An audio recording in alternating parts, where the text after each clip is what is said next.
Good morning. और आज हम स्टार्ट कर रहे हैं आरपीएससी वाइस प्रिंसिपल का कंप्लीट सिलेबस।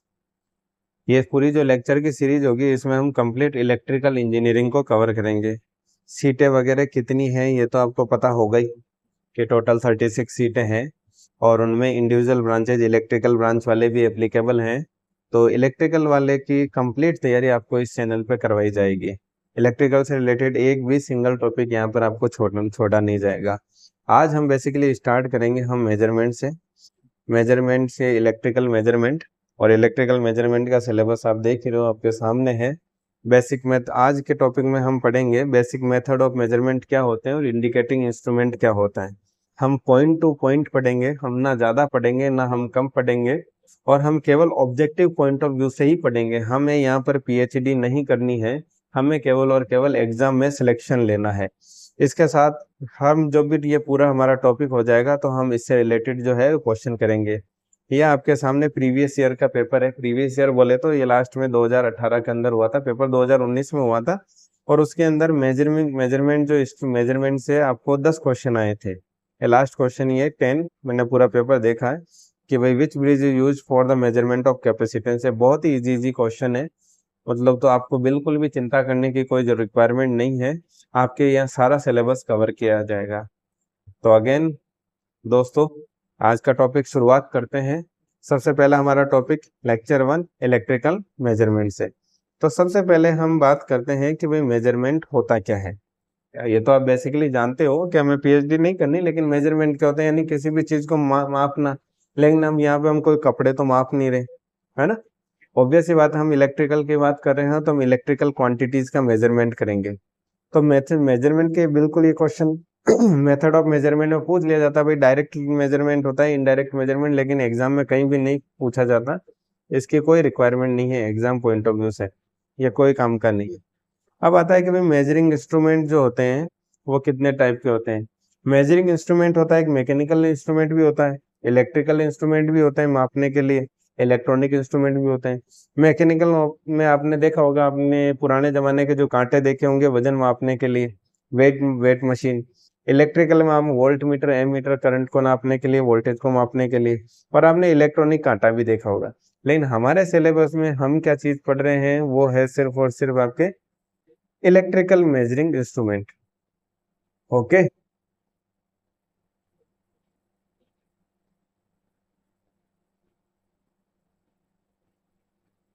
तो अब हम बात करते हैं कि भाई इंस्ट्रूमेंट की, कि भाई हम कौन कौन से, जैसे हमने अपने सिलेबस में मैंने आपको दिखाया था कि भाई आपके इंडिकेटिंग इंस्ट्रूमेंट क्या होते हैं और बेसिकली मेजरमेंट क्या होता है ये चीज। तो हम यहाँ पे इलेक्ट्रिकल इंस्ट्रूमेंट की बात करें तो इलेक्ट्रिकल इंस्ट्रूमेंट को बेसिकली दो कैटेगरी के अंदर डिफाइन किया जा सकता है। एक होता है एब्सोल्यूट इंस्ट्रूमेंट और दूसरा होता है सेकेंडरी इंस्ट्रूमेंट।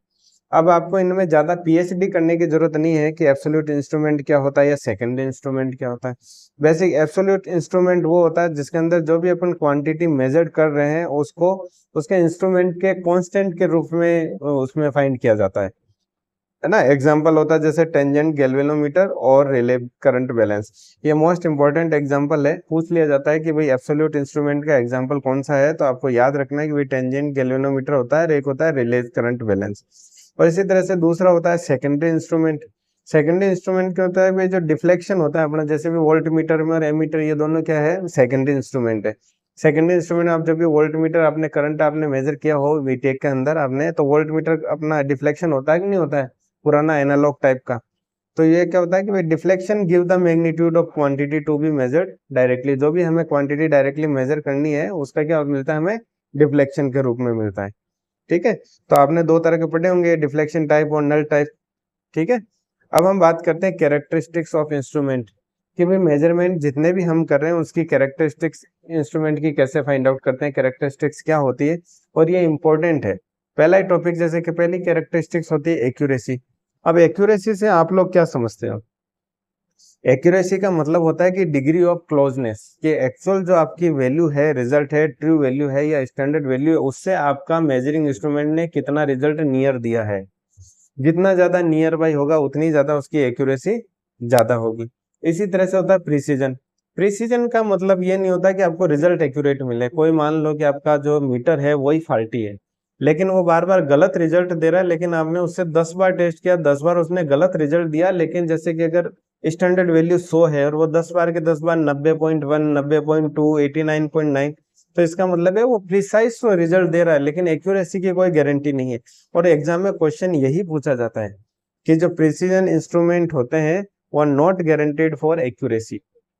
ठीक है। तीसरा, लीनियरिटी आप जानते ही हो, इनपुट कैरेक्टरिस्टिक्स क्या होती है, लीनियरली। उसके बाद होता है एक सेंसिटिविटी। सेंसिटिविटी में आप ये समझ सकते हो कि भाई अपन किसी को टच करते अगर कोई उछल नहीं जाता, अपन नहीं कहते हैं यार हाईली सेंसिटिव है, या किसी को छेड़ते ही बहुत ज्यादा नाराज हो जाता है। तो यही वाला है कि भाई अपन जो मेजर्ड वैल्यू है उसके अंदर कितना स्मॉलेस्ट चेंज करें कि उसको इंस्ट्रूमेंट है वो रेस्पॉन्ड कर जाए, तो उसको हमने क्या बोल दिया कि भाई वो सेंसिटिविटी। तो स्टैटिक सेंसिटिविटी का फॉर्मूला होता है delta we output upon delta we input, यानी आउटपुट में चेंज अपॉन इनपुट वोल्टेज में चेंज। इसके ऊपर हम आगे न्यूमेरिकल भी सॉल्व करेंगे। अब हम बात करते हैं मेजरमेंट ऑफ एरर। अब एरर की अगर बात करें तो एरर हमारे पास में बेसिकली दो तरह की होती है। और इस सबसे पूछे कि एरर होती क्या है, आप ये सब पढ़ के आए हो भाई, मेजर्ड वैल्यू जो भी आपने की है और एक्चुअली ट्रू वैल्यू का जो दोनों का डिफरेंस है वो एरर होता है। एरर भी दो तरह की होती है जो अपने एग्जाम पॉइंट ऑफ व्यू से एरर जो पूछी जाती है वो पूछी जाती है, एक तो एब्सोल्यूट एरर और दूसरा होता है आपका एब्सोल्यूट रिलेटिव या limiting error. Relative limiting error या एब्सोल्यूट लिमिटिंग एरर।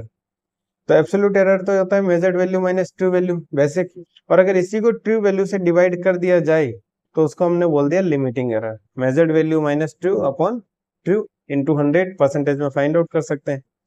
अब हम बात करते हैं कि एरर अगर हमारे पास में क्वेश्चन पूछ लिया जाता है, एरर हम कैसे फाइंड करें। अगर सम और डिफरेंस अगर किसी दो क्वांटिटी का दे रखा है एरर में तो हम टोटल एरर कैसे फाइंड करेंगे। अगर मल्टीप्लाई में दे रखा है या डिवीजन में दे रखा है तो हम टोटल एरर कैसे फाइंड आउट करेंगे। और इसी तरह से अगर किसी के फैक्टोरियल दे रखे, फैक्टर दे रखे हैं या पावर में दे रखा है तो हम उसमें एरर कैसे फाइंड करेंगे। तो यहाँ पे हम सबसे पहले लेते हैं एग्जांपल लेते हैं सम और डिफरेंस का। तो सपोज करो कोई वैल्यू x1 जिसकी वैल्यू a प्लस माइनस और उसके अंदर एरर है ER1। इसी तरह से x2 है वो है b प्लस और उसके मायने उसके अंदर एरर है आपके ER2। इसी तरह से x3 है जिसकी वैल्यू है c प्लस माइनस एरर है ER3। तो अगर हम टोटल एरर फाइंड करना चाहें तो ER1, ER2, ER3 अगर हमें देर का है तो हम टोटल एब्सोल्यूट लिमिटिंग एरर कैसे फाइंड करेंगे। इसके लिए हमने एग्जांपल लिया है कि कोई रेजिस्टेंस है उसकी वैल्यू है 10 और उसके अंदर एरर है 2%। इसी तरह से कोई रेजिस्टेंस है R2 उसकी वैल्यू है 20 और उसके अंदर एरर है 5%। इसी तरह से कोई रेजिस्टेंस है R3 उसकी वैल्यू है 50 और उसके अंदर एरर है 3%।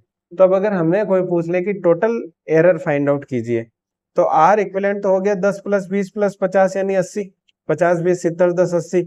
लेकिन टोटल जो ये 3.375% एरर लिखी है 3.375, ये हमने कैसे फाइंड आउट की। इसके लिए फॉर्मूला है एरर का कि ये जैसे आपको इसे a upon A plus B plus C into ER1, A B upon A plus C into ER2 plus C upon A plus B plus C into ER3। ये फॉर्मूला आपको याद रखना पड़ेगा। जनरली ये 3 के टर्म में नहीं पूछा जाता है क्योंकि बहुत लेंथी हो जाता है और हमारे पास इतना समय नहीं है। तो सम का आपको क्वेश्चन कम मिलेगा, आपको क्वेश्चन मिल सकता है प्रोडक्ट और दूसरे डिवीजन से। जैसे ये एग्जांपल लिया हमने प्रोडक्ट में x1 into x2 upon x3। अगर x1 की आपको एरर पता है, x2 की आपको एरर गिवन है, x3 की गिवन है, तो रिलेटिव लिमिटिंग एरर आप डायरेक्टली तीनों की एरर को क्या कर दो, जोड़ दो, वही आपका आंसर है, चाहे डिवीजन में हो चाहे आपके मल्टीप्लिकेशन में हो। इसी तरह से अगर किसी पावर में दे रखा है आपको x इक्वल टू x1 की पावर m इंटू x2 की पावर m इंटू x3 की पावर p, तो सबका क्या कर दो, m आगे ले आओ आप इसकी पावर को और उसको एरर से मल्टीप्लाई कर दो। इसी तरह से n को आगे लाकर उसकी मल्टीप्लाई कर दो एरर से। इसी तरह से p को उसकी एरर से मल्टीप्लाई कर दो। तो जो नेट एरर है वही आपका टोटल एरर है। तो ये तीनों के अंदर से ये पावर फैक्टर वाली एरर नहीं पूछी जाती इन जनरल, ज्यादातर पूछी जाती है क्योंकि क्वेश्चन शॉर्ट एंड स्वीट लाना होता है उनको। तो ये पावर ऑफ 2 और मोर क्वांटिटी, प्रोडक्ट ऑफ 2 और मोर क्वांटिटी, या मल्टीप्लिकेशन में या डिवीजन के अंदर आपसे ये चीजें पूछी जाती है। अब हम बात करते हैं क्लासिफिकेशन ऑफ एरर कि बेसिकली हम एरर को 3 टाइप के अंदर क्लासिफिकेशन कर सकते हैं। एक होती है ग्रॉस एरर, एक होती है हमारी सिस्टमेटिक एरर और तीसरी होती है हमारी रैंडम एरर। तो हम सबसे पहले बात करते हैं ग्रॉस एरर किसे कहते हैं। ग्रॉस एरर वो होती है जो कि अगर ह्यूमन ओवरसाइट और उसकी मिस्टेक में, जैसे मान लो उसने रीडिंग लेने में मिस्टेक कर दी, रिकॉर्डिंग करने में मिस्टेक कर दी, उस वजह से जो भी एरर हुई है उसको बोलते हैं हम ग्रॉस एरर। जैसे रीडिंग ली हो उसने 28 और लिखा हो उसने कॉपी के अंदर 23, तो इस कैटेगरी का जो क्वेश्चन आएगा वो होता है ग्रॉस एरर। और ऐसे आपको क्वेश्चन मिलेंगे कि भाई ये किस तरह की एरर है। इसी तरह से अगर हम बात करें सिस्टमेटिक एरर, नाम से पता पड़ता है सिस्टमेटिक, भाई सिस्टमेटिक में कुछ ना कुछ तो सिस्टम यूज किया हमने, तो यानी इंस्ट्रूमेंटल एरर। इंस्ट्रूमेंटल एरर क्या हो सकता है कि भाई आपको कोई लोडिंग इफेक्ट, आगे पढ़ेंगे हम लोडिंग इफेक्ट क्या होता है, इंस्ट्रूमेंट का आपने मिसयूज किया हो इस वजह से इंस्ट्रूमेंटल एरर। और कोई शॉर्ट कमिंग हो इंस्ट्रूमेंट हो, मान लो कि इंस्ट्रूमेंट ही गड़बड़ हो, ठीक है, इंस्ट्रूमेंट ही गड़बड़ हो तो वो भी इंस्ट्रूमेंटल एरर में आ जाएगी। एनवायरमेंटल एरर, एनवायरमेंट की वजह से अगर कोई एरर आई है। ऑब्जर्वेशनल एरर, ऑब्जर्वेशनल एरर को हम काउंट करते हैं कि भाई सपोज करो कि भाई आपका lack of proper setting of apparatus, अब आपका एपरेटस तो एक्चुअली सही है लेकिन उसके आपको सेटिंग नहीं आती है, तो उसको आपको किस कैटेगरी में डालना है, ऑब्जर्वेशनल एरर के अंदर। थर्ड आती है हमारी रैंडम एरर। रैंडम एरर क्या होता है, unpredictable fluctuation on in experiment due to temperature voltage extra. अगर इस तरह की कोई गड़बड़ हो जावे जिसका हम कभी अंदाजा नहीं लगा सकते हैं कि ये हो सकती है, तो उसको हम किस कैटेगरी के अंदर डाल देते हैं, इंस्ट्रूमेंट, ये रैंडम एरर के अंदर। तो ये मेजरमेंट ऑफ एरर का जो क्लासिफिकेशन है बहुत इंपॉर्टेंट है, यहाँ से क्वेश्चन पूछ लिया जाता है लाइन देके कि भाई ये मौसम की वजह से हुआ तो ये किस तरह की एरर है।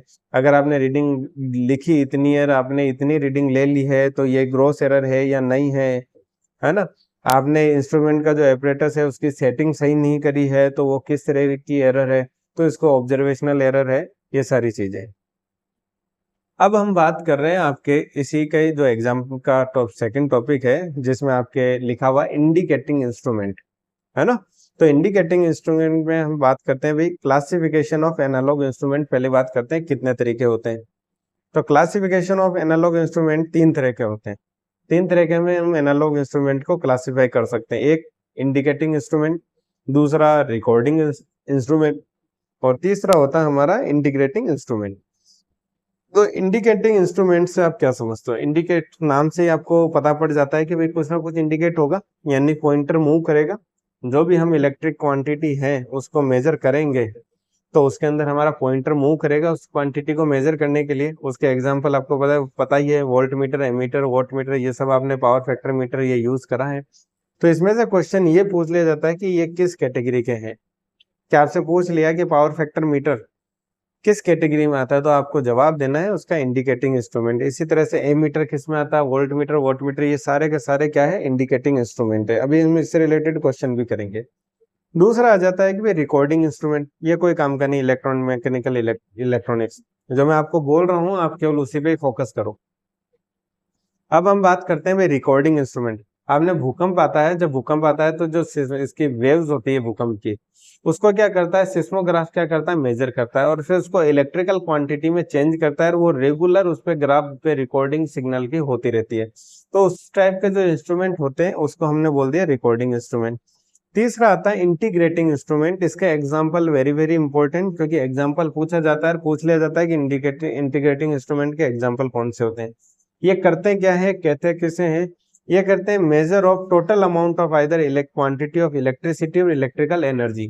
ये दोनों ही नाम इसीलिए लिखे हैं, इलेक्ट्रिकल एनर्जी यानी एनर्जी मीटर, और इलेक्ट्रिसिटी क्वांटिटी ऑफ इलेक्ट्रिसिटी को जो मेजर करता है एम्पियर आवर मीटर, है ना।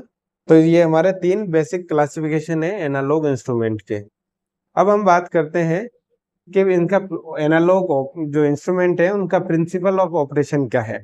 ये किस किस प्रिंसिपल पे एनालॉग जो हमारे इंस्ट्रूमेंट है काम करते हैं। मैग्नेटिक इफेक्ट पे भी काम करते हैं, ऑब्वियस सी बात है। हीटिंग इफेक्ट पे भी काम करेंगे। ये नहीं पूछा जाता कि भाई हीटिंग इफेक्ट पे meter, volt meter, watt meter, लेकिन आपको सिर्फ प्रिंसिपल के नाम याद रखने हैं कि भाई इलेक्ट्रोस्टैटिक इफेक्ट पे भी काम करता है। इनको हम सब पढ़ेंगे, इलेक्ट्रोस्टैटिक इफेक्ट में कौन कौन से इंस्ट्रूमेंट आते हैं, इलेक्ट्रोमैग्नेटिक इफेक्ट में कौन कौन से इंस्ट्रूमेंट आते हैं, हॉल इफेक्ट में कौन कौन से आते हैं।